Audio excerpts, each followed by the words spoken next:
Hi everybody, I am so excited to do a video with you guys today. I feel like I have a little bit of energy and space to be present with you all.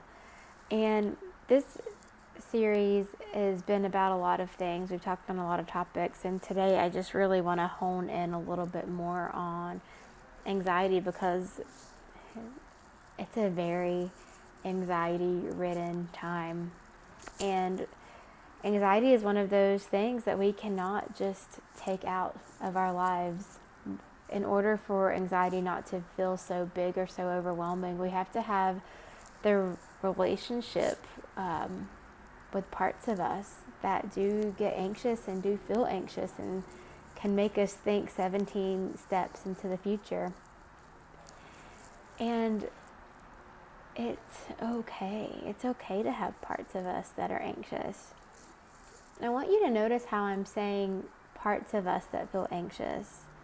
So when we take an emotion like anxiety and say, I am anxious, we are assuming the identity of anxiety. We are wearing it. It is ours. But if we can say parts of us are feeling anxious, not only are we not wearing it, but we're also giving it some space. So when parts of you are feeling anxious, it's okay to say that. Part of me is feeling anxious about going to the grocery store. Part of me feels anxious about driving downtown. Part of me feels anxious about having an uncomfortable conversation. Part of me feels anxious about hurting someone's feelings. Part of me feels anxious for going somewhere without a mask. The reason why we say parts too is that, like, at our core, like who we are as people, we are not balls of anxiety. We're actually really calm, cool, and collected, and can really connect with people when we're working from a place of ourselves.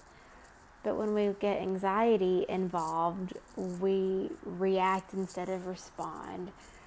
We can make harsh judgments instead of observing the information. So I want to just encourage you to look at your anxiety not as who you are, but as just a part of you. What's interesting about our parts too is that they have really good intentions. Anxiety is not there to ruin your life, but anxiety is there to usually protect you and keep you safe, or keep you focused, or keep you mindful. But sometimes if they feel as if we can't handle it, they like to take over. So just remember that you can have a relationship with the parts of you that feel anxious. And the first step in that is to identify that they're there.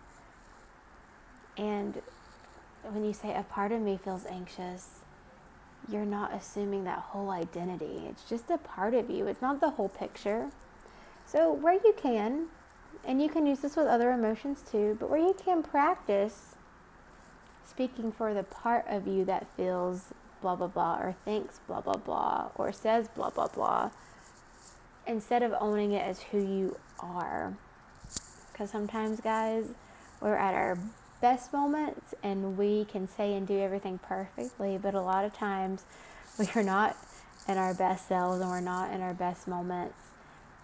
And it's not because we are bad people, it's just sometimes we have really reactionary parts.